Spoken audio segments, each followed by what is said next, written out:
Welcome back. My next guest is Nestor Aparicio, who I'm sure has a lot to say in regards to the Liars Luncheon that he coined that term many, many years ago.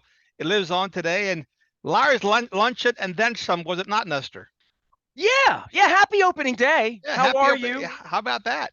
How Ah, about spring is sprung? We got bugs flying around, yeah. right? We And right? I'm going to opening day. I can't tell you the last time.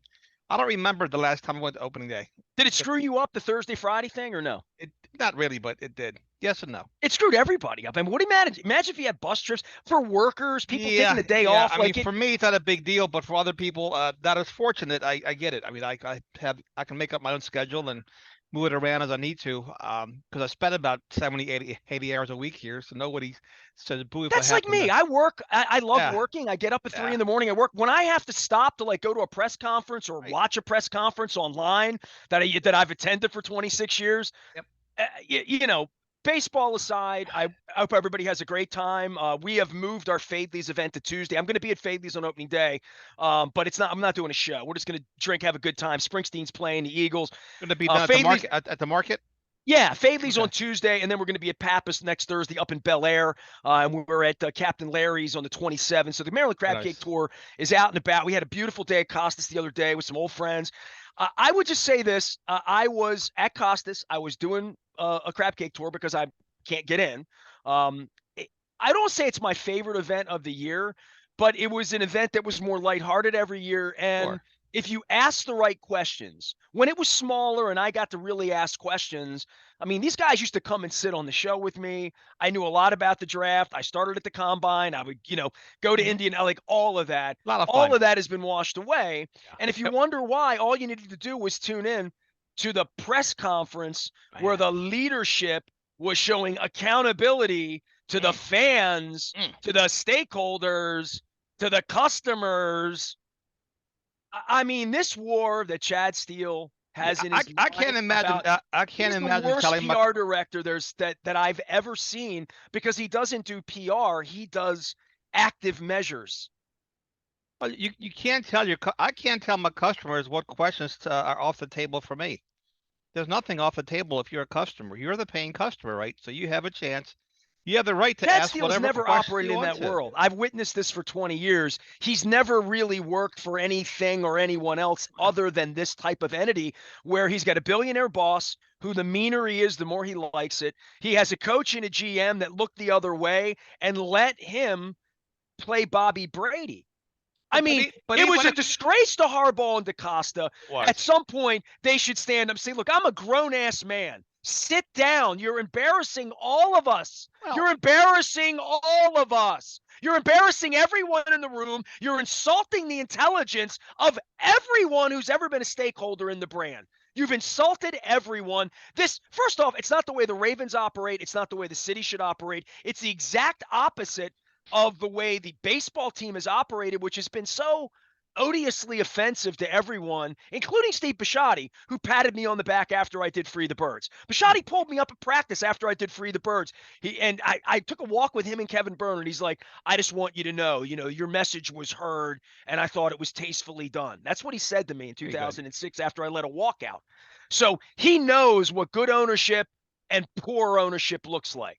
Just like you know what a good car dealership looks like and a bad one, I know what a good radio station sounds like and what it's designed to do and what journalism is designed to do and holding power accountable. What happened on Wednesday Mm. only illustrates everything I have said out loud and only me. I'm the only one that's been thrown out. Go look for Pete Gilbert or Jerry Sandusky or any of them. Stepner, pick any of them. Certainly not Zrebeck or Hensley, who are frightened for their jobs, which is the whole idea. So I'm going to play this out with you, Dennis, because Luke and I was kind of ornery on Wednesday night. If you hear the segment, you can go listen to it. But I took Luke on this because Luke's in the room. And I said, Luke, if he would have stood up and said that, I would have said, what are we doing here? Yep. What are we doing here? And you're insulting everyone. It would have been a Pacino moment. You're out of order. You're out of order. You're all out of order. Your whole room's All out of of this is order. out of order. Well, Every time this man gets up here, he lies to you. I have evidence in my phone that these men lie. All of them. They all lie. And I will, at one point, the truth, as long as, am I breathing, Dennis? Is there breath coming in? yeah, you're As long fogging as the I'm mirror. You're definitely breathing. that this information is going to be made available for what's been done to me and what was done to every media member, which was they were all deballed, including the coach and the general manager, in front of everyone. I mean, this God complex that Chad Steele has, where there shall be no more questions about our franchise quarterback. What is that?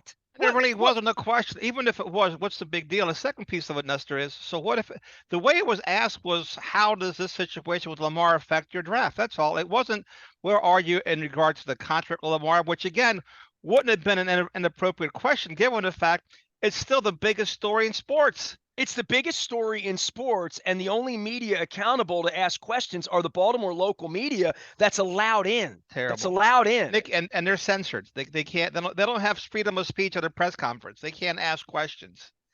They can't ask questions about the franchise quarterback. And I don't even know who the reporter was who asked the question. He said Alex. I don't even know who that is. Yeah, but whoever he was, he didn't say, give me an update on Lamar. He just said, I believe he said something what along if the he line. did? Here's where I'm getting sideways from Luke. It doesn't Dennis, matter. So then what are you going to do? If we I already said that. Lamar, I said that already. I said that. So what if he did? It's not that it matter if he did. Are you going to take our press passes? Are you going to treat him the way you give me Aparicio treatment? I already said that. I said, so what if he did? It's a press conference. Address it, right? Why not be proactive and let's address the elephant in the room and then move on to the draft? What's wrong with that? Nothing. The fans want to hear. We talk so much about them being a well-run organization, and we give them all the flowers. Bisciotti's been out to lunch for a decade, and at what point are we going to say well-run organizations don't behave like this? They don't behave like this. Look, there's a rumor out there that the Ravens have pulled the contract offer from Lamar. Not that they would tell you the truth if you asked that question, but I would have liked to have asked that question had I been there. Hey, any truth that you guys have pulled the contract from Lamar? He plays for the tag or nothing else at this point, since he's free to negotiate with all these other teams. Where do we stand, right? I would like to know the truth. Not that we would get it, but I would like to ask that question. And I would hate to be told you can't ask a question with the word Lamar in it. Well, the intimidation began from the beginning when he said, right away. Remember, I told you guys before you, in other words, in order to have access today, you're neutered. Right. For walking in the room, we're eliminating the obvious question. It's like Russia. The obvious question. I said to Luke, I'm like, this would be like a press conference with the guy from Ukraine and not asking about the war. Right. We'll talk about anything but the war. Right. And it's up. We're going to have a press conference about your dealership. We'll talk about anything but cars. Can't talk about cars, especially Ford cars. That sounds great. I'm all about that. It was just a bad look. This is out in the light for everyone. Everyone that's urinated upon me and attacked me over the last 9 months over these issues that happened in front of everybody. I mean, Hensley and I got locked in an elevator when there's 3 media members and nobody asked any questions of the team in the middle of a plague. Everyone should have seen in Chicago when Chad Steele pulled that stunt a year and a half ago and jumped in front of 6 media members and said, no more questions about the quarterback. I've been in that room and I've stood up and I'm like, we asked the questions, pal. We asked the questions. Right. Until they threw me out. It's your job. And, very few people recognize the importance of the media, I guess, when you in that realm.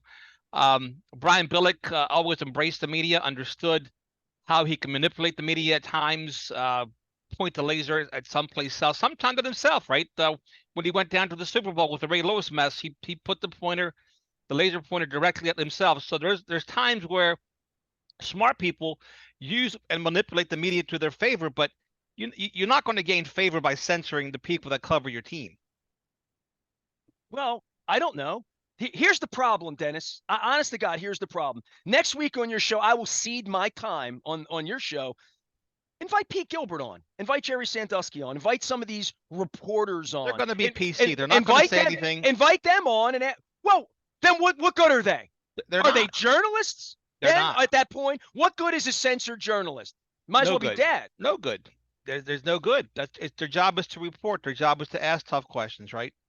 Not throw hanging curves down the middle or softballs down the middle. And to censor the media like that, no matter also the matter that it was done, it was bullying. That's your word, not mine. The That's your media was word. bullied, for sure. You can't ask questions about Lamar Jackson.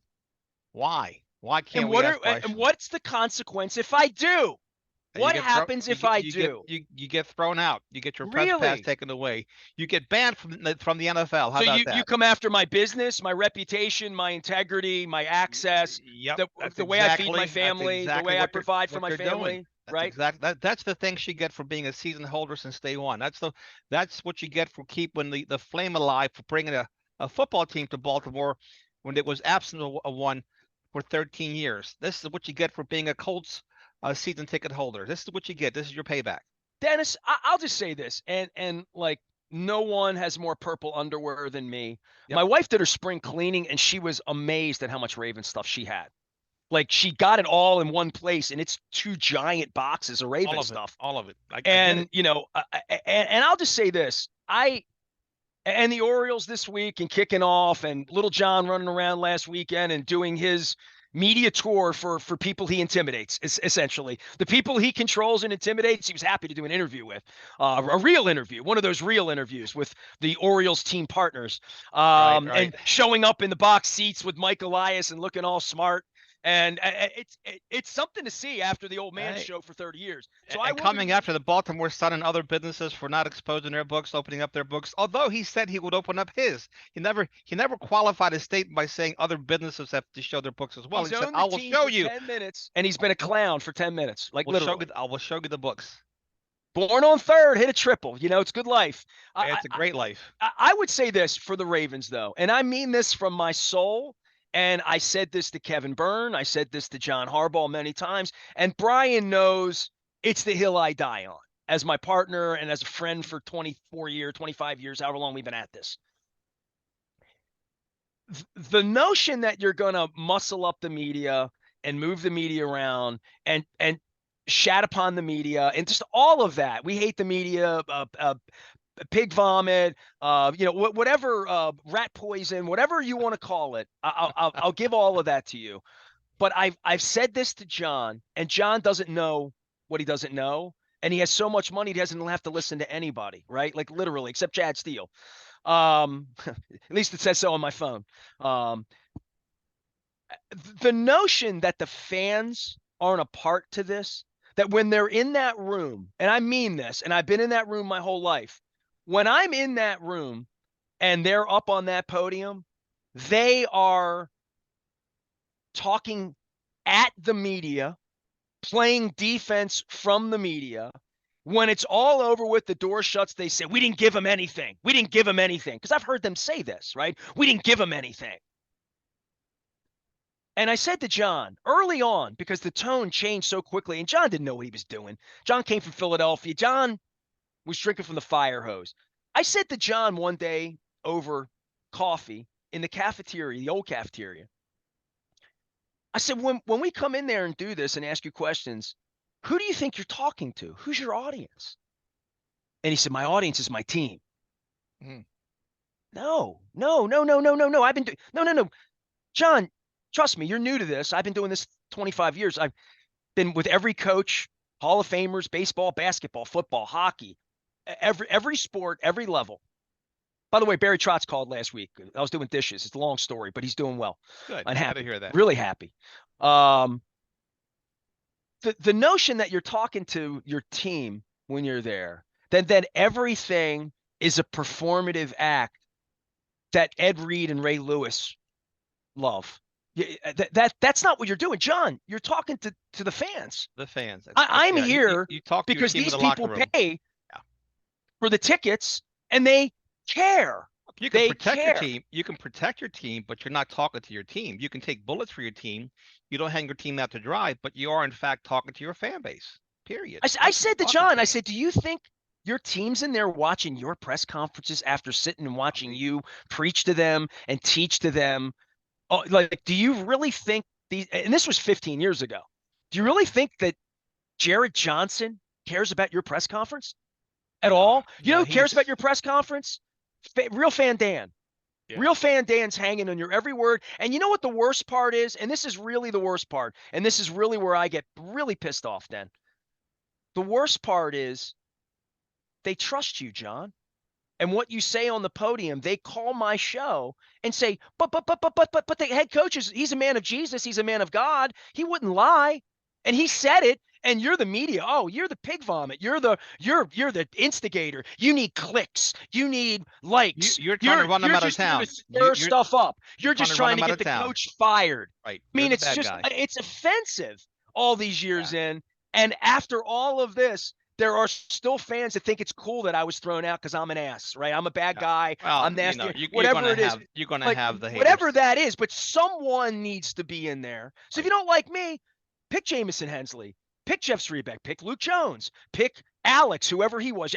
Pick anybody you want, right? Like, but at some point they have to be able to ask questions, or why would you pick them? Why would Clearly, you follow someone who you is don't. neutered? Right. Why would that be of any value to you to follow Okay. Vince McMahon doing the interview with Ivan Putski? You know what I mean? Right.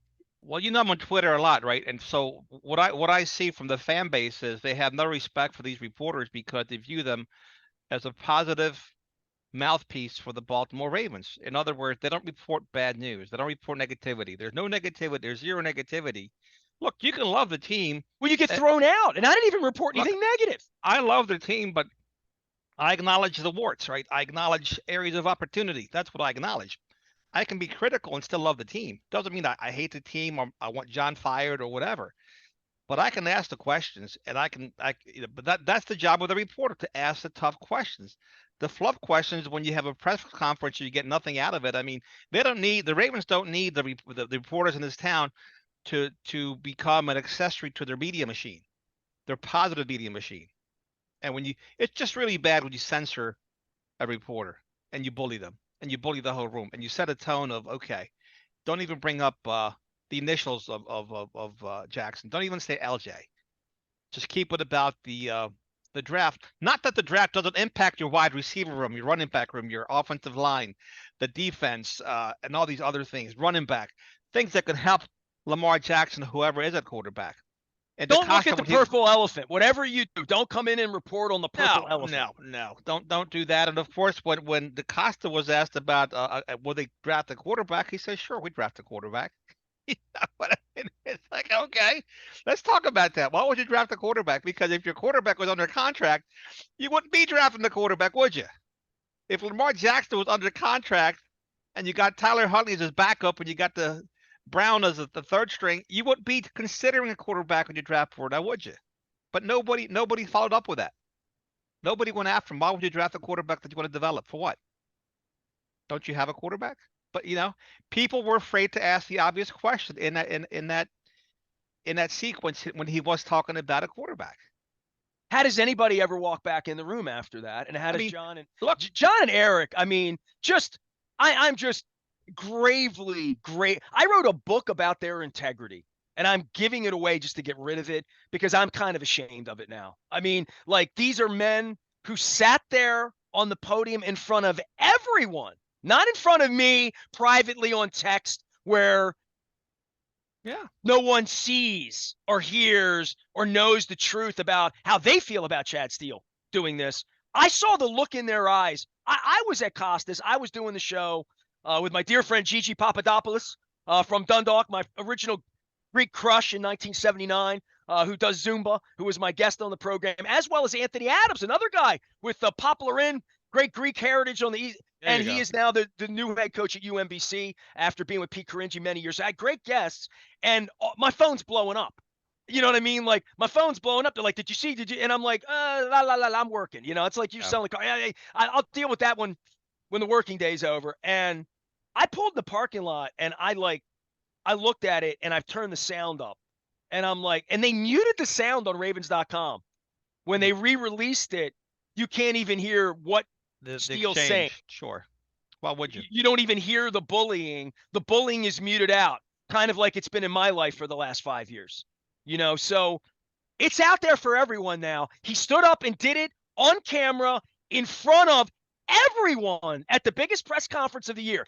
Viviano, you're in the room. I don't know who they let in from 105.7. I have no idea because none of those guys are reporters anyway. But I don't know whether La Canfora is allowed in there anymore. I don't even know. He doesn't talk to me. Ever since I asked him about his John Angelos questions, La Canfora's mad at me after 20 years. I mean, I've been a bad reporter apparently for La Canfora, who's also apparently on the outs. And I know he's critical of them because he should be. And we should be, because we've been doing this a long, long time. And we've been lied to by the best of them. Peter Angelo's been lying to everyone for all of these years. But this franchise had a different standard. They had a different leadership. They had a different place in the community. They had a different integrity level that followed them everywhere, that still follows me with the head coach being involved with me here. I'm just, where do you go from we own the media and we're not allowing them to ask questions at a press conference about the franchise quarterback and the biggest story in the sport? See, here's Brian Billick under Art Modell's ownership would have had a much different tone at this presser than he would have under Steve Bisciotti. I don't think he could have worked long term under Steve Bisciotti. There would have been a breaking point at some point, and of course it happened sooner rather than later. But I can't imagine Brian Billick being up there and being censored as part of a group. Brian. Brian would speak his mind. Yeah, and Brian would never allow that to happen. Brian was the leader of men. Brian wouldn't stand for that. He was and is a stand-up guy, wasn't he? Brian Billick has never lied to me, never fibbed to me. And Brian and I have had harsh words as business partners, as owners, as media members, I remember the day in Detroit with Bart Scott and the flags. The 21 flags, the Malice in the Heart game. Brian and I had a routine. I was in his office after every game, home or away, because I was at every game. I know where every head coach's private locker room is in every stadium, down the hallway, past the showers. I would just go and sit in Brian's office, and he would decompress on me most weeks. Like literally, I would get this. That's what amazing. would he call it? He would call it unfiltered information. Yeah, and the year that it got funky, and Feinstein will tell you this. Feinstein entered the world. Feinstein was writing the book. And all of a sudden, I'd walk in there, Feinstein would be sitting in my seat on the couch. I looked at him, he looked at me, and I knew him, obviously. I mean, I had a little hey, dude, you're doing a book, right? And Feinstein looked at me like, how do you get in here? Right, like, who are you?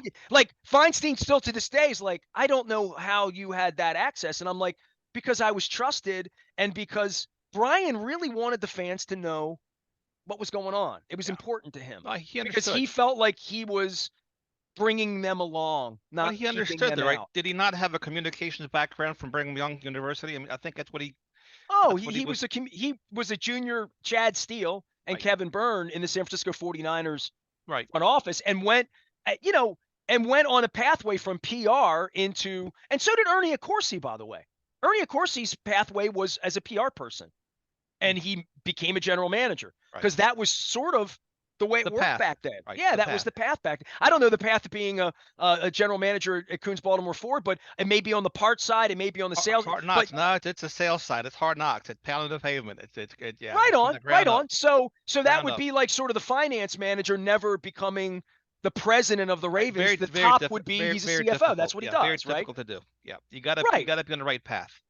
And I mean, Barry Trotz is now the GM of the Predators. Never had a GM job. Yeah. So and I talked to him about different job, right? A totally different gig. I'm disappointed in Eric DeCosta as a human. I'm disappointed in John Harbaugh as a human. I'm disappointed in the franchise. I'm really disappointed in Steve that he has so little regard for the customers, for the fans, that all of this was inherited.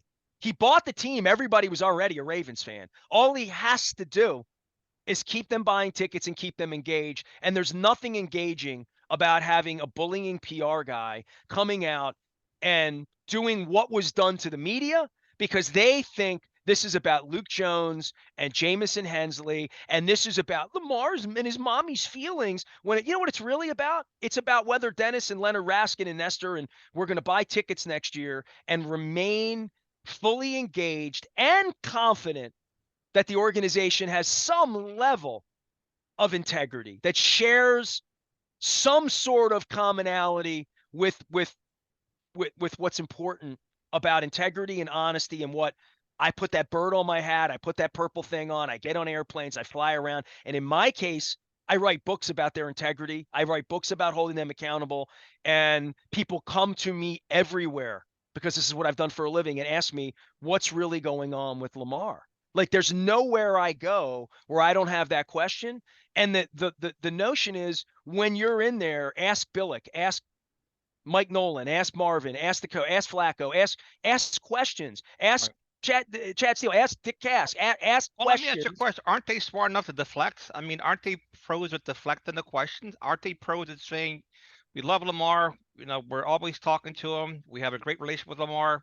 Lamar's our quarterback. Dude, I know a lot about PR, and I'll tell you this right now. What's Chad the Steele's the difference? worst PR guy I've ever met, and if this were smart, if I had their PR tomorrow and we had to redo the press conference next week, I pulled John in and say what I just said. Your audience isn't your players. Your audience are the customers. Now, the fact that Steve doesn't feel that way, the fact that because it's all about making Steve happy. This is all about kissing the ass of the owner and not making him angry. That's how the organization is run. That's a fact. That's just a fact. They don't want Steve mad. As long as Steve's happy and golfing today and on a boat and his feet are rubbed, Yeah. we're good. You got a job. You got a job. Your paycheck will be there. You're safe. You're in a safe space. And Correct. There's plenty of owners that, you know, if the minute you challenge them, you're gone. The minute you stop nodding your head yes, you're gone.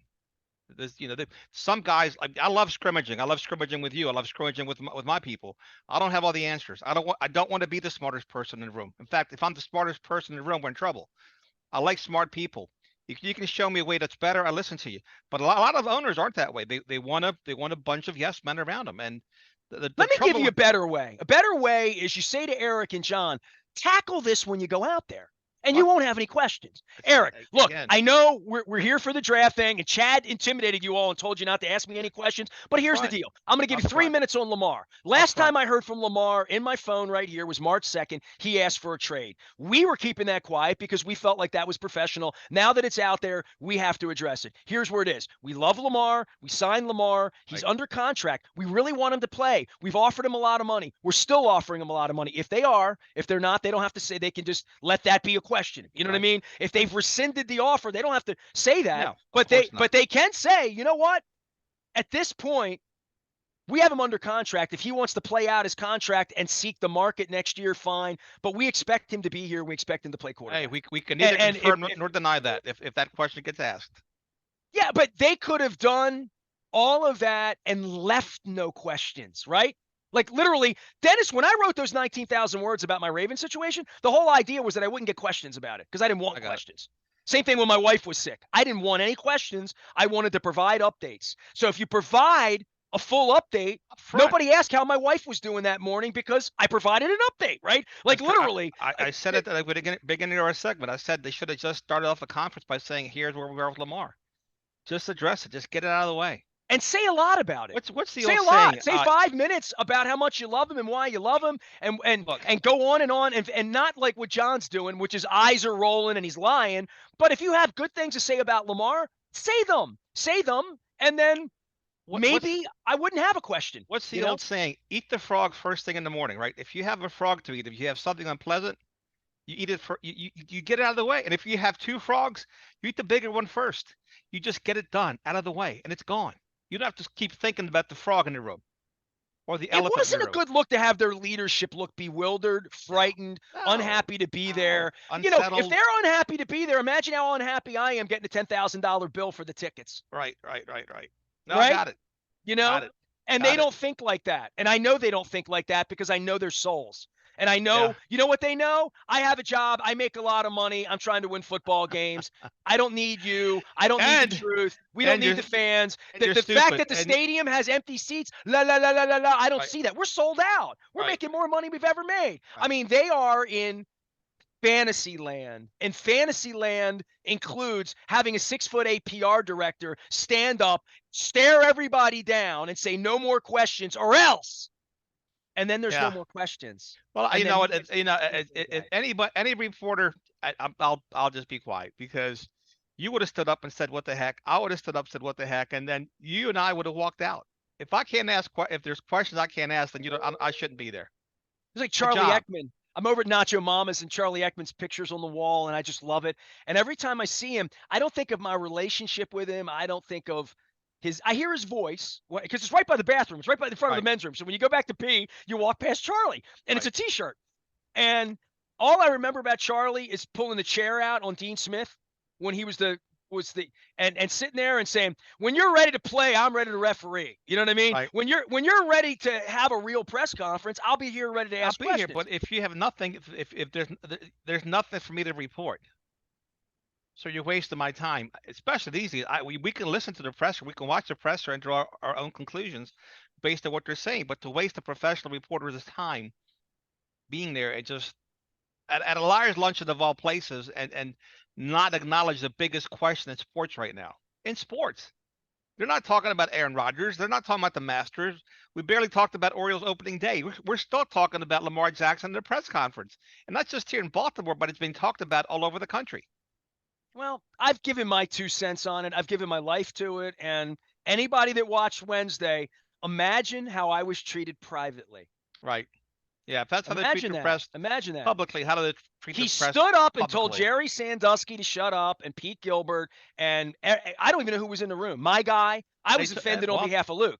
I said, I'm offended on behalf of our organization. But they all took it, didn't they? Because I was paying Luke to be there, thanks to people like you. You know, that we have a small local economy here in a local business. Sure. You know, I'm paying someone good money, putting Royal Farms gas in their, in their Coons Fork, leaving their family to go do this work, to be told the most important question you can't ask. And there's no thought of what that mirror does to the integrity of the reporter. Right. In the mind of you and in the mind of a fan to say, what's Jamison Hensley made of that he's allowing this? Well, he's trying to feed his family, and they threw Aparicio out, and he owns a radio station.